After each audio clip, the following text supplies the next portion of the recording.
Okay, this is week 6 of the teaching on the tribes of Israel, in-depth study, and we're slowly working through the story. And so where are we at? We've gone through the patriarchs and the matriarchs of Israel. We've seen that Israel was destined to be the firstborn nation amongst the other nations of the world, and this would come with a birthright blessing of 2 portions. Jacob's seed is divided by 2 women, and we see they each have a dominant son that leads these 2 portions. And so we see that they went down into Egypt, they came out, mighty nation, and then they entered the land and they established themselves. And then eventually we have the kingship element come through Judah. David and his descendants rule in Jerusalem. But then after Solomon, there's a split in the kingdom. Rehoboam, he maintains control over the kingly tribe of Judah and the capital city, the holy city Jerusalem, which was in Benjamin. And so to the south we have Judah, from which we understand the Jews, Judahites. In the north we have Jeroboam taking 10 of the tribes with him. He's a descendant of Joseph, that's no surprise. And, well, being disassociated from the southern kingdom just leads to more and more perversity. They go straight back into idolatry. Jeroboam sets up a capital city in Bethel and up at Dan, and he says, Israel, it's too far to go all the way down to Jerusalem. You just stay in my kingdom. And this just leads to more and more perversion, and so at some point God wishes to just divorce the kingdom and get rid of them. Now, in trying to understand this issue of the nation of Israel and the nations of Israel, a very big problem that I find is that a lot of Jews of the nation of Israel, they seek for the 10 tribes, or they're looking for it, but often they go about it in a manner where they are looking for people who look like Jews, who will look similar to Judah.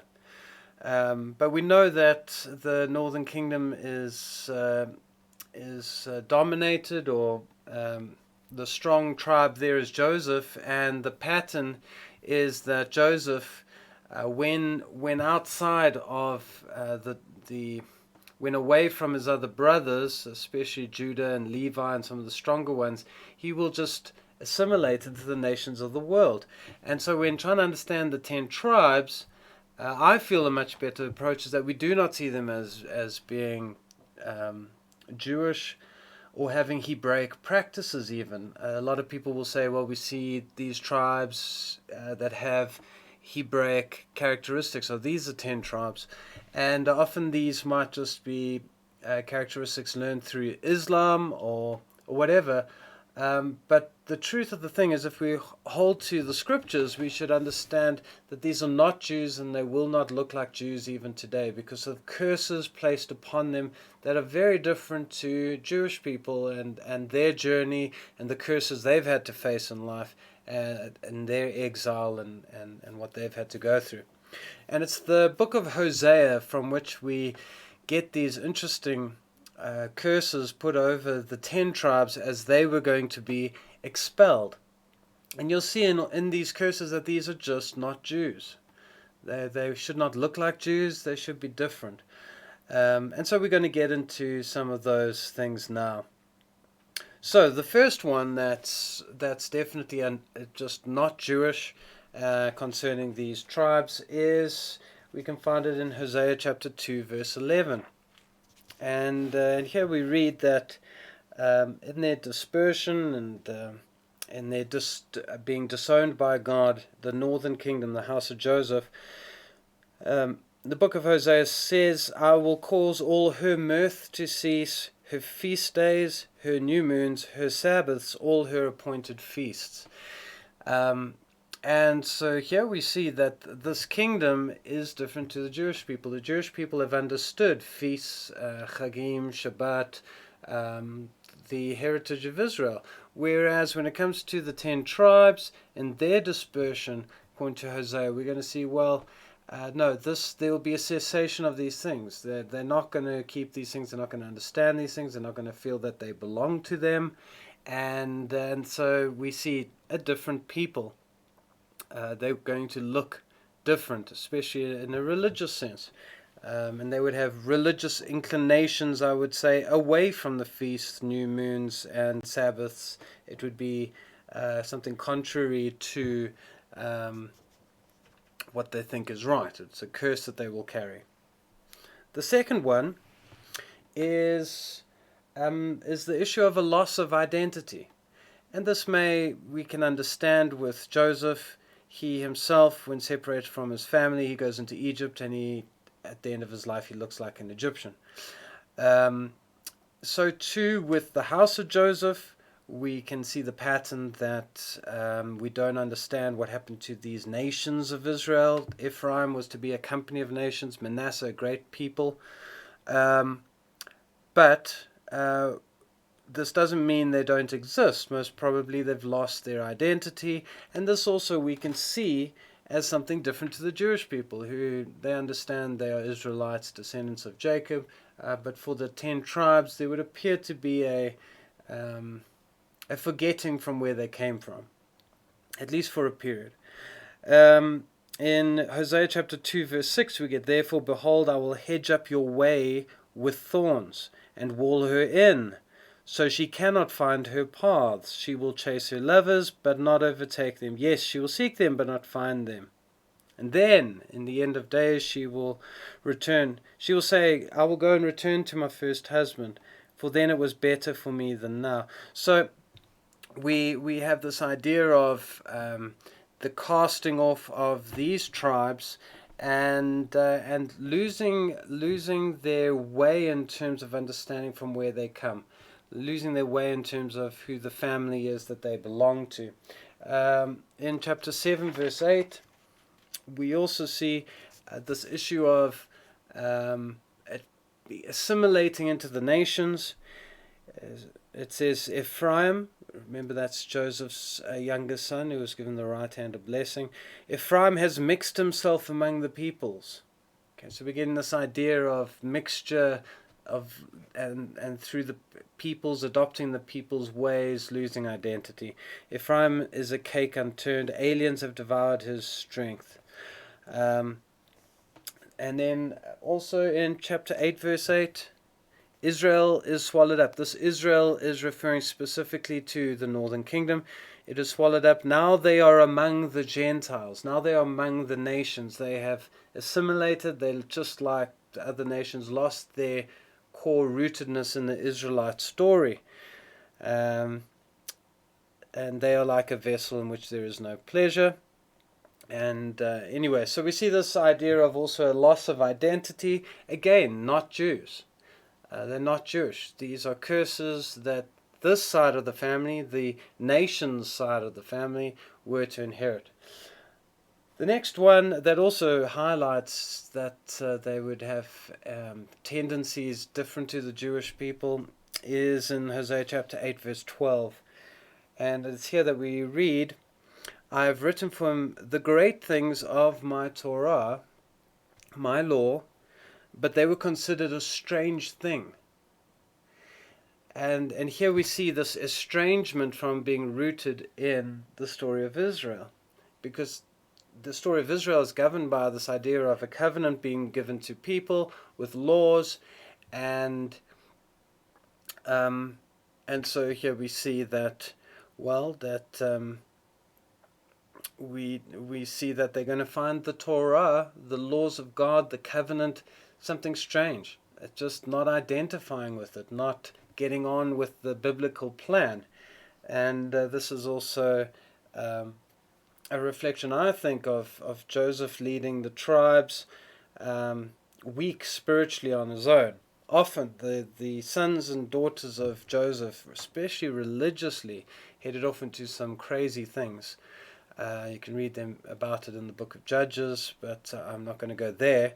But anyway, we just see different to the Jewish people who they may have stumbled in regards to God's law and covenant, but it's not as though they've thought the covenant is a strange thing, or those laws are like, what's this got to do with us? It's got to do with us, but we stumble in it. With Joseph, there's not going to be that connection of it's got to do with us. Different. The 10 tribes have a different identity. And there again, that's why I'm saying we should not identify them today as being Jews. We see different types of curses on them. The next one is that of, I also had another scripture regarding the Torah. In chapter 4, verse 6. In Christianity, we like to quote this one. My people are destroyed for a lack of knowledge. Because you have rejected knowledge, I will reject you from being a priest to me. And then we never go on in Christianity, but this is about the northern kingdom. What is knowledge? You reject knowledge. And then it goes on to say this is in connection with the Torah becoming a strange thing. It says, because you have forgotten the law of your God, I will also forget your children. So we see this issue of separation from the law of God. The next one is that of food.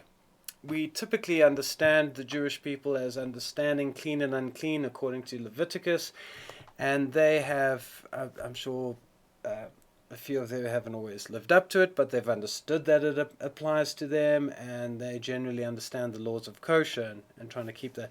Different with the 10 tribes. In Hosea 9 verse 3, we see that it says, they shall not dwell in Jehovah's land, but Ephraim shall return to Egypt. Okay, Egypt here symbolizes the traditional place of captivity. But we're told they actually don't go into Egypt, so it's just symbolic of they're going to go into captivity. And then in terms of where they did go, it says, and shall eat unclean things in Assyria. Okay, so also just a departure from the kosher laws. So to think they're going to look like Arabs or Muslims who understand the ideas of eating clean and unclean, that doesn't seem to be the identity of the curses that would be on the 10 tribes that were led in the north by descendants of Joseph and some other tribes. Okay. What's that? That's so clean and unclean. And so I just want to reinforce this issue that they just are not Jews. And so the question may arise as to, well, who do we think they are? And I don't know. I'm going to speculate as we move forward on who I believe they are, but I do find it interesting that certain religious traditions want to keep the Bible today, earnestly desire to keep the Bible. They found the God of the Bible, but have an issue with clean and unclean food. They have issues with the Sabbath. In fact, they've believed that their rejection of clean and unclean comes from a blessing of God, even though here it's a curse. The same with the Sabbaths and feasts and other commandments surrounding the calendar, the original calendar, and then as well as the law is something alien. Often we'll speak about we should obey God and follow Him. I'm obviously thinking a lot about Christianity here. We should obey Him, follow Him, walk in His ways. We may say that, but we don't say things like, I love your law, I desire to keep your commandments, and let me understand your covenant and do the right rulings. That's generally not how we talk. We see the law as being more for the Jews.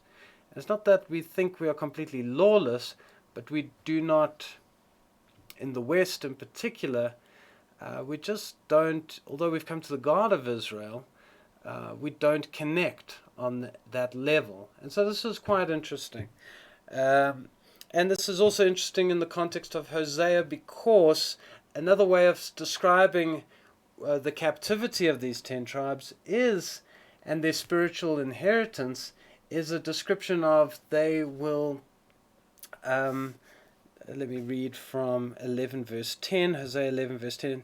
They shall walk after Jehovah. This is in the end days. He will roar like a lion. When he roars, then his son shall come trembling from the west. This is speaking of the 10 tribes, and speak of them coming from the west. Now, this may be symbolic of just the east wind that blows, and you'll read that like in chapter 12 verse 1. It speaks about Ephraim feeds on the wind and pursues the east wind, and so an idea of them coming back is that they come from the west. But what is interesting is that obviously Christianity dominates the west and has elements in common with the curses of the 10 tribes, and here we see an issue of kind of being in the west or returning from the west, and so we might have ideas of the 10 tribes perhaps moving in a westerly direction into Europe perhaps, or we'll see. But anyway, the issue is these are not Jewish people, and they will have a different identity. The next thing I want to talk about is this issue of they are scattered in a different way to the Jews. For the Jewish people, they were punished for their sins, and they did sins. They committed idolatry and forsook the covenant in their own way, and they were exiled into Babylon. Their punishment doesn't seem as severe. It would seem as though they were like, with the child, you say, sit in the naughty corner. When it comes to the Ephraim, Joseph in the north, that was more get out of my house. Be gone. And we get that from the beginning of the book of Hosea to understand this rejection of this part of the kingdom. And what we see is Hosea marries a prostitute, and this is symbolic of the relationship between Israel and God. And so we see Hosea's relationship with this woman, this prostitute, and the children she produces is like what the children of Israel have become to God, and there's just this disowning of them. So the first child born through this prostitute is called Jezreel. Jezreel means to scatter, and that we see the heart of God is that I'm going to scatter you among the nations. So we get that coming through Hosea. I'm getting you out of the land. You will not dwell in the land. You're getting out. The second child is called Lo Ruhamah, which means I will not have mercy. And he's saying, I'm not having mercy on you. You are gone. These are interesting phrases. They actually come up in the New Testament quite a bit. We will look at that down the line. But this issue of I will not have mercy on you, and in verse 6, chapter 1, verse 6, I will no longer have mercy on the house, but I will utterly take them away. Okay, so we shouldn't also think people say that the Samaritans of today are the descendants of Israel. No, they came in and settled the areas where the descendants of Israel had been cleared out from. God's testimony was, I want to remove you completely. That was such the wickedness that they had got to. And then the last child was called Lo Ami, not my people. This is a way of saying, I'm removing my covenant from you, as far as I'm concerned. This is divorce language, which there is a place for.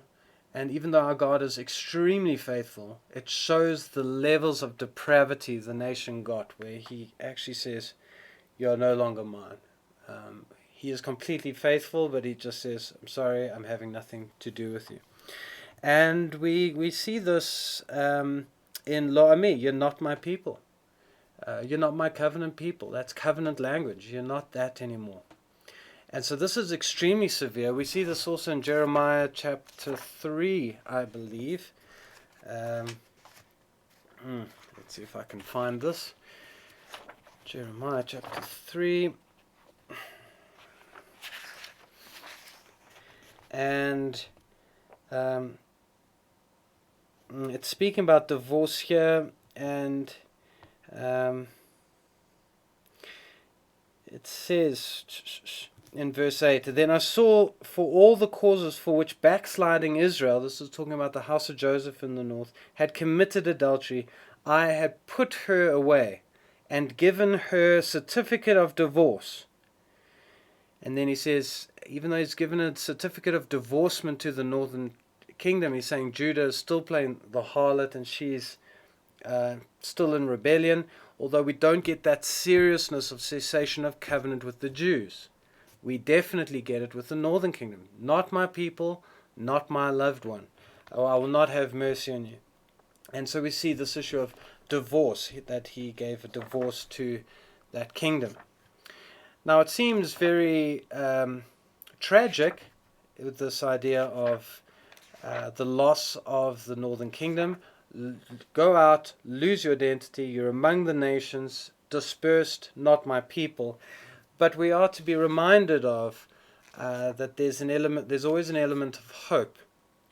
And in Hosea, we have this issue of hope in the first chapter.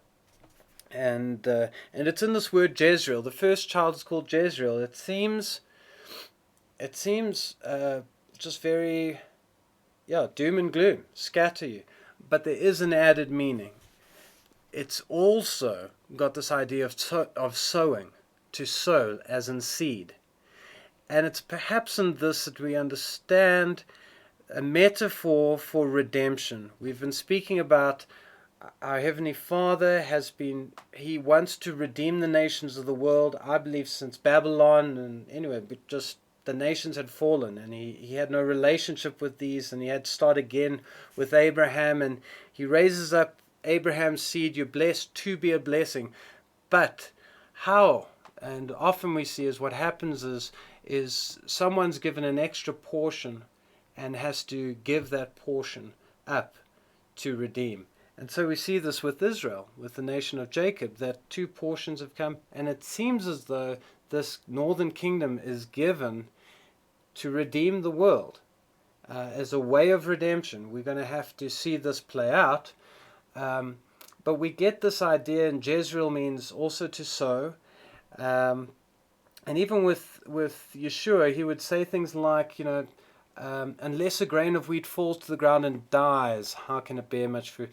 Often through suffering and having to give of yourself and sacrifice, that's the route by which others are raised up and helped. So we're seeing perhaps in this northern kingdom there's a greater mystery of I'm going to scatter you. And so it looks all doom and gloom. I'm scattering you. I will not have mercy on you. You're not my people. But when we get to verse 10 of chapter 1, it says, yet. So there is a deeper mystery. Yet the number of the children of Israel, speak of the northern kingdom, shall be as the sand of the sea. Okay? Remember the prophecies.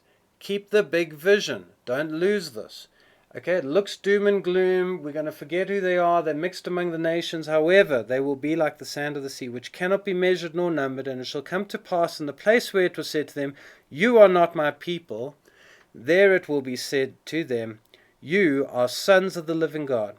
Then the children of Judah and the children of Israel shall be gathered together, and appoint for themselves one head, and they shall come up out of the land.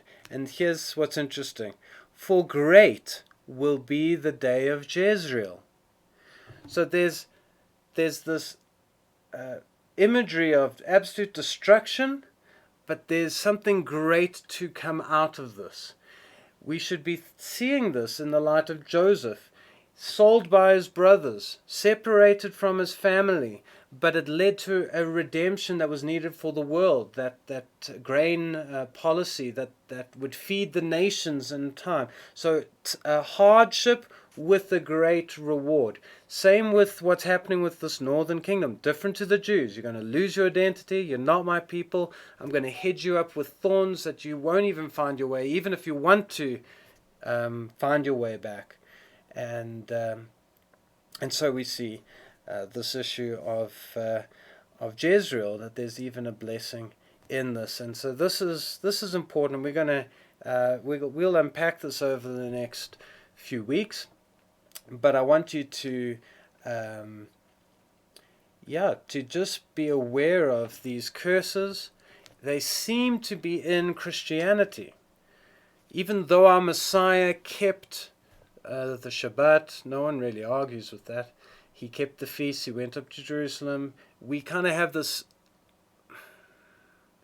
we have a natural tendency to be like, well, he did those things, so we don't have to, or well, it's fulfilled in him, he fulfilled these things, so we don't have to do this. Of course, it's double standards because we have our own calendar, which according to our man-made rules of like Good Friday and that, he fulfilled that by dying.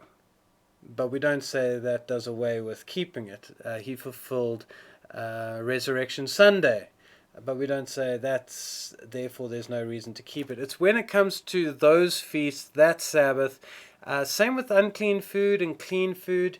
And I know there are a lot of words of Paul that seem to suggest this, but we read through certain eyes in the West, and let's be honest, it's interesting because we have a natural tendency to see what in Hosea was described as curses. We actually think these are the blessings of now the faith that Jesus has given us, that Yeshua has given us. So, something to think about and pray into. And we're going to flesh this out, and this is all going to come together when we understand Messiah. But let's just pray and give thanks for this teaching, and that hopefully good seed has been sown into hearts out there, that we may understand or begin to understand the plans of God with Israel and who we are in this redemption. Let's just pray. Yes, Father, I thank you that we can study the book of Hosea, and although we don't have all the answers and it's unclear, we certainly can see certain curses that were put on the tribes and the 10 tribes, a loss of identity, mixing in the world, having no regard for the Sabbaths, or just finding the law something alien, Father. And for many in the West, these kind of issues are quite close to home, and so there is a wondering about some of these things. And but Father, let's aside from who the tribes became, may we see your vision, that although it seems a desperate situation and a great loss, that in fact there's a great mystery here, that you're setting things up for a great redemption. And though it seems as though there's destruction, there's actually going to be great abundance and fruitfulness and fulfillment. And so, Father, I pray that you will just bless this teaching and go forward as we move through this series, so that we may understand our part to play in the story of Israel. I pray this in your name. Amen. Amen.